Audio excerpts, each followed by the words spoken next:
I've always believed in capturing iconic landmarks and even the beauty of our local surroundings whenever the opportunity presents itself. Photography is not just about documenting a place, it's about preserving a moment in time that may never happen again. Natural disasters, overcrowding, site closures, and acts of vandalism can erase those opportunities without warning. Years ago I photographed the lone tree in Wanaka, New Zealand, still one of my favourite images. Not long after it was vandalised and the landscape was altered forever. I also captured the bridge at Franz Josef Glacier, only for it to be swept away in a flash flood just 1 week later. More recently, the devastating wildfires in Jasper, Canada in 2024 consumed vast areas of National Park, leaving the terrain permanently changed. Just as life offers no guarantees, neither do the places we photograph. That's why I seize every chance to document them before they're lost to time.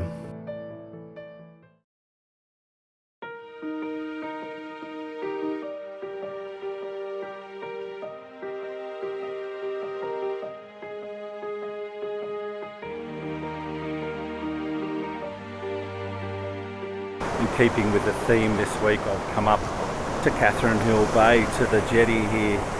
I haven't been here for a number of years. This is actually where I shot one of my first vlogs in 2017. It was a really fantastic morning, and this spot is just so iconic right up and down the coast here. It's probably one of the best known spots along the east coast for photography of jetties, and the old coal jetty here has been marked for demolition. I wanted to come up here this morning, make sure I got a couple of shots of this jetty before it's demolished. Unfortunately, it looks like it's going to be demolished in the next couple of years. They've already removed the handrails from it. So I wanted to come up here and try and grab some shots of this jetty. I'm going to set up now in the pre-dawn light, take a couple of longer exposures. I'm on the tripod this morning, and then as we move towards sunrise, I'll probably take it off the tripod, try and grab a couple of handheld shots around here, maybe even some telephoto. I want to try and get as many shots as I can of this beautiful old jetty. My goal was to find a composition with a striking foreground that would complement the colourful sky. I positioned myself on the side of the rocks, setting up the tripod low to capture the movement of the waves as they receded from my camera. To achieve longer exposures between a quarter, half and 1 second without using filters, I adjusted the aperture and increased the ISO to suit the lighting conditions of the scene.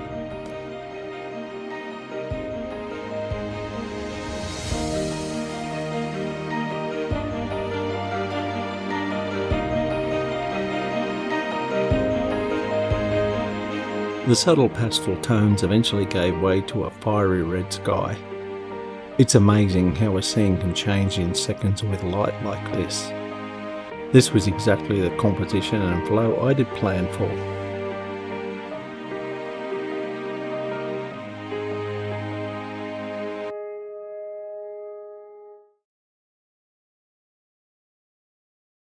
As the light began to diminish across the morning, I quickly changed to another composition when I noticed this old rusty chain in the foreground. I set myself up in a vertical composition, and I actually focused in on the chain itself and then another shot on the jetty to achieve focus right throughout the image.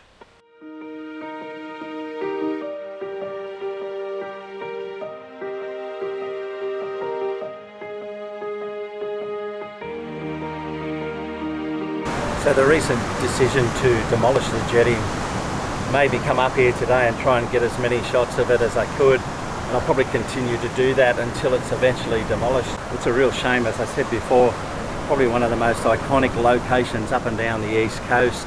And if they do demolish this beautiful jetty, I know a lot of photographers and a lot of the locals will be pretty sad if they do get rid of the jetty here, but unfortunately I think the decision's been made. There's a lot of fighting going on at the moment to try and save the jetty here at Catherine Hill Bay. It'd be great if they could, but if not, I'm going to continue to photograph it while I can and try and preserve some of the history here at Catherine Hill Bay of this beautiful jetty. The jetty itself has been around here at Catherine Hill Bay since the 1870s. This steel structure was built in 1970 and it was used right up until 2002 when the mines in the area ceased producing coal, so it's been here ever since. Turned out to be a pretty successful morning here at Catherine Hill Bay. Got a couple of shots in the pre-dawn light, and no doubt I'll be coming back here quite often until the jetty's actually demolished, try and get as many shots of it as I can. So it's morning number 2 and I've come up again this week. The following weekend, and a very different morning here at Catho.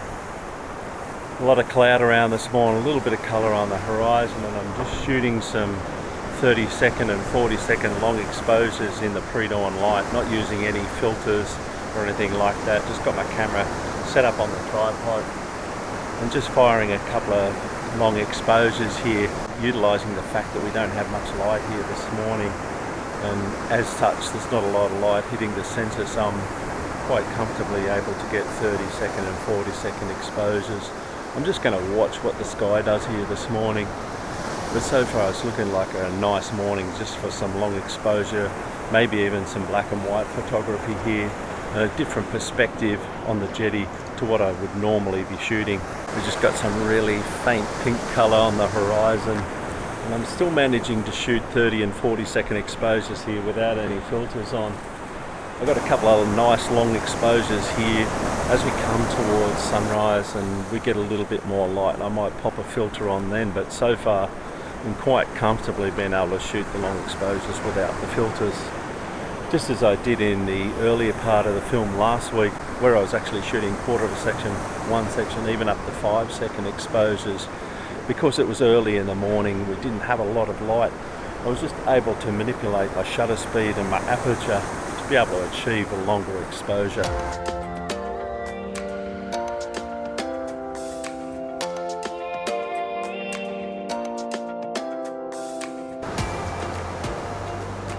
As the morning faded to grey and opportunities subsided, I was still satisfied with this long exposure with no filters, using a 30-second exposure. I took one more just after sunrise using a 10-stop filter for a 90-second exposure. I was quickly reminded of earlier in the year when I captured a pastel long exposure with a similar composition. A quick black and white fine art long exposure before I made my way up to the top of the cliff to capture the azure blue of the ocean after sunrise.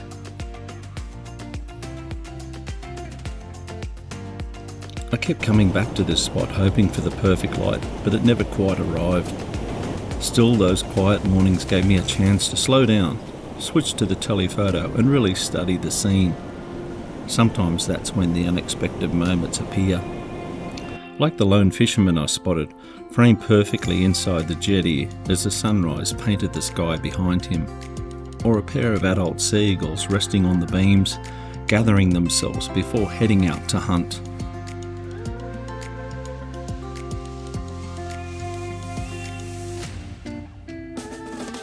And then there was drama in the water, waves surging and swirling around the jetty's foundations, perfect for a moody black and white shot. Even without the light I wanted, this place had plenty to offer, as long as I took the time to look a little closer. I'm down here for one last session this morning, and I've come up towards the jetty here, and what I'm going to do this morning is I'm shooting some long exposures with no filters in the pre-dawn light as I've done previously. Well, what I'm actually doing here this morning is I'm actually using some of the caves along the foreshore for some natural framing. So we started off with some nice flow in the foreground, then we got some long exposures in the middle of the video, a little bit of telephoto, and this morning a little bit of natural framing, and hopefully some of this cloud on the horizon is going to catch some colour. I'm going to get myself set up, try and fire a couple of long exposures here, around about 30 seconds to 40 seconds. No filters so far this morning. I'm just adjusting my aperture and my ISO as I go along. Try and get a couple of shots here as this cloud's starting to light up.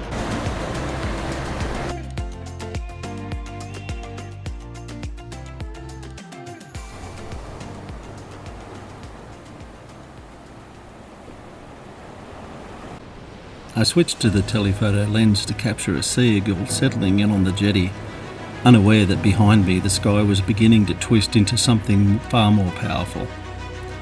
Above the jetty, funnel clouds gathered, quiet at first, then tightening and darkening and building momentum. In a matter of moments, the heavens transformed. A vortex unfurled overhead, sculpting one of the most dramatic, electrifying skies I'd ever witnessed. Instinct took over. I grabbed the 16 to 35mm lens and ran. No tripod, no time, just the storm, the jetty, and the chance of capturing something extraordinary. Handheld, breathless, I fired frame after frame as the atmosphere roared into life. I felt like a gift from nature itself, a final breathtaking reward for the weeks I'd spent returning to this place, waiting for a moment just like this.